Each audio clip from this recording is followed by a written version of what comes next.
Siyam na OFW na galing Lebanon ang dumating sa Pilipinas kagabi. Abala naman ng Department of Migrant Workers sa pagsaklolo sa daan-daan pa na gustong umuwi ng bansa. Nasa frontline ng balitang yan, si Hannibal Talete.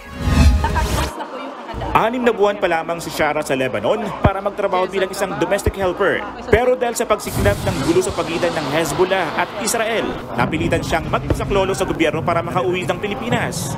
Kwento ng OFW, 3 buwan umanong nasa bomb shelter lang sila. Talagang dire-diretso yung putok.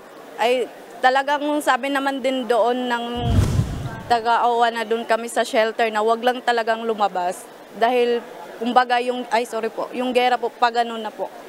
Hindi rin daw niya ipinaalam sa kanyang pamilya ang sinapit sa takot na baka mag-alala sila sa kanya.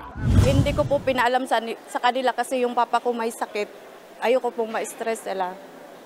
Lagi ko na lang china-challenge yung sarili ko, china-challenge ko sila na okay lang ako. Kahit nahihirapan din kami doon.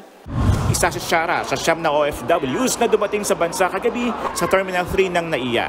Ito na ang ikatlong batch ng mga repatriate mula Lebanon mula na magkagulo roon. Sa ngayon, 20 Pinoy na ang matagumpay na naiuwi ng gobyerno. May 80 individual din daw na hindi nilalakad ang pagkapauwi mula Lebanon, habang nasa 200 naman ang pending pang hiling na makabalik ng Pilipinas. Karamihan sa kanila mga OFW domestic workers.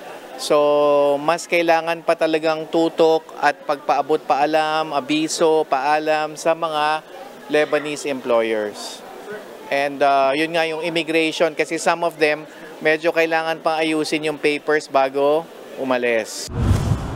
May mga nakalaan namang programang pangkabuhayan ang pamahalaan para sa mga apektadong OFWs na nandito na sa bansa.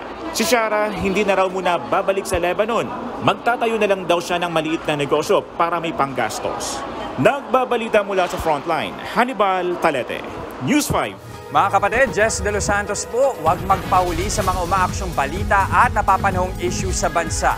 Para sa mas malawak na balitaan, mag-subscribe at mag-follow sa social media pages ng News 5.